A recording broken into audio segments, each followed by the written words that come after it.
Welcome back. This is the continuation of Delta 7, Chapter 1, Part 2. A particularly novel aspect of F-111 flying was the so-called TFR letdown.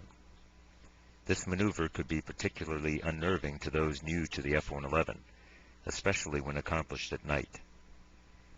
Immediately upon connecting the TFR, the aircraft would rapidly pitch over to a nearly 10-degree nose-low attitude.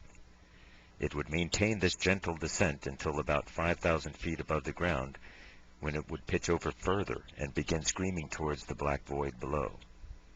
For the uninitiated, this maneuver appeared near suicidal, especially when descending into mountainous terrain.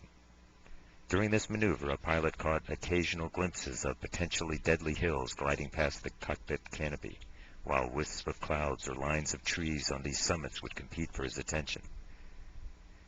A seasoned F-111 pilot was well trained and learned to concentrate on the information presented on the many dials, gauges, and screens in the cockpit rather than the potentially deadly terrain racing by outside his jet. Carter had successfully completed his own TFR letdown only minutes before coasting in over Libya's northern shoreline.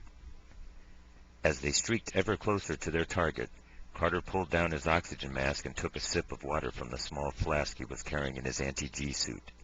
Ever since they had crossed over the Libyan coastline, he had begun to prepare himself mentally for what lay ahead. His stomach had been doing somersaults for the past several minutes, and the cool water helped calm him. Carter and his squadron would be striking the east side of the airport, where the Libyan Air Force had its largest base. Satellite photography from the night before had shown that several Libyan military transport aircraft were parked on the tarmac. Would they still be there? How much anti-aircraft artillery, or AAA, would the Libyans fire at them? How many missiles would they launch? Would the missiles be guided? Will I make it through the target area? As Carter continued to go over the mission in his mind, he kept repeating the most important mantra of every fighter pilot: don't let me screw up. As his F-111 continued along toward the target area, flying only 200 feet above the desert sands, Carter thought about his squadron mates flying along behind him. There was only 1 minute separating each jet in the formation, and all were heading to different targets around the international airport. He wondered if their stomachs were churning as much as his was. He glanced over at Knife, head buried in the feedback. "How's it going?" Carter asked. "System looks pretty tight. PaveTac's painting a great picture. I just saw a caravan of camels off to the right." Knife seemed to be enjoying the view outside the aircraft provided by the PaveTac infrared and laser targeting pod. True to form, Knife seemed immune to any concern for his safety. His voice was steady and calm, as if he were flying a regular training mission. There was little indication in their voices that these two airmen were minutes away from bombing military targets on the east side of Tripoli's International Airport. Carter tapped Knife's arm to get him to remove his head from the shroud around his radar and infrared screens. He silently pointed ahead to the lights on the horizon, the city of Tripoli. "Guess it's too late to turn around now," joked Carter over the intercom. "We didn't come all this way to screw it up or turn around," replied Knife.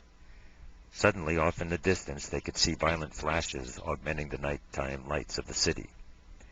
The intermittent bursts of light were the work of the harm shooters, softening up the Libyan air defense network. Carter knew that at this very moment, the pilots from the wing's other squadrons were on the final run to their targets in downtown Tripoli. The F-111's radio suddenly came to life. After hours of silence, there was now a cacophony of radio calls. "Jewel 6-1, feet wet, Tranquil Tiger. Zulu Tango 4, up 3, looks good. Karma 5-1, feet wet, Frosty Freezer."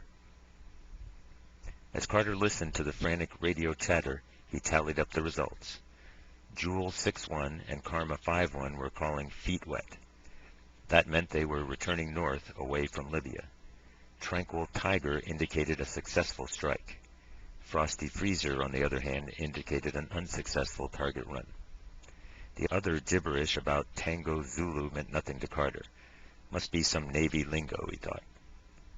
"Left turn, heading 342, push it up," barked Knife.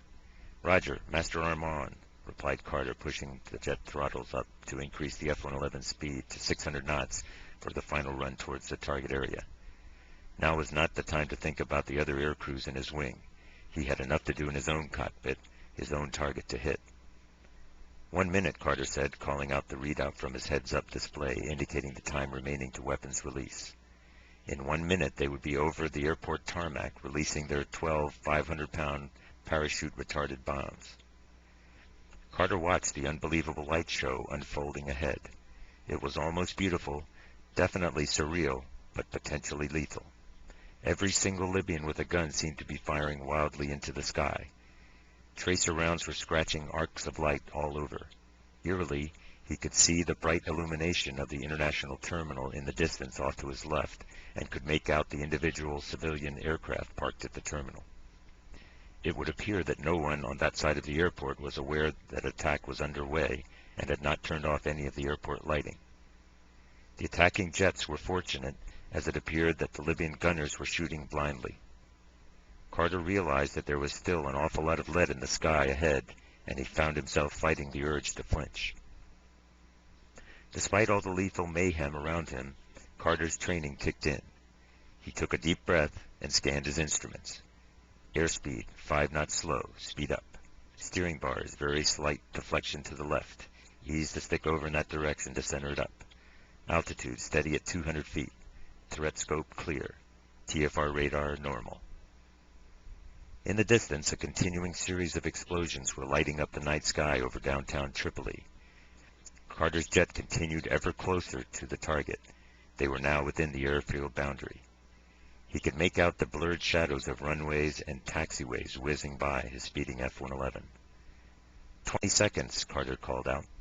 Chaff, chaff, Carter thought to himself as he clicked the chaff dispenser lever with the tips of his fingers of his left hand, releasing bundles of aluminum strips to confuse the Libyan radar operators. He continued to dispense chaff, knowing that from this point on, he must fly straight ahead without defensive maneuvering in order to get to the exact weapons release point.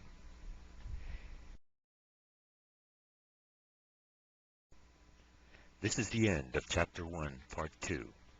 We hope you're enjoying this short preview of the novel Delta 7. If you'd like to learn more about Delta 7, please visit our website at www.delta7book.com.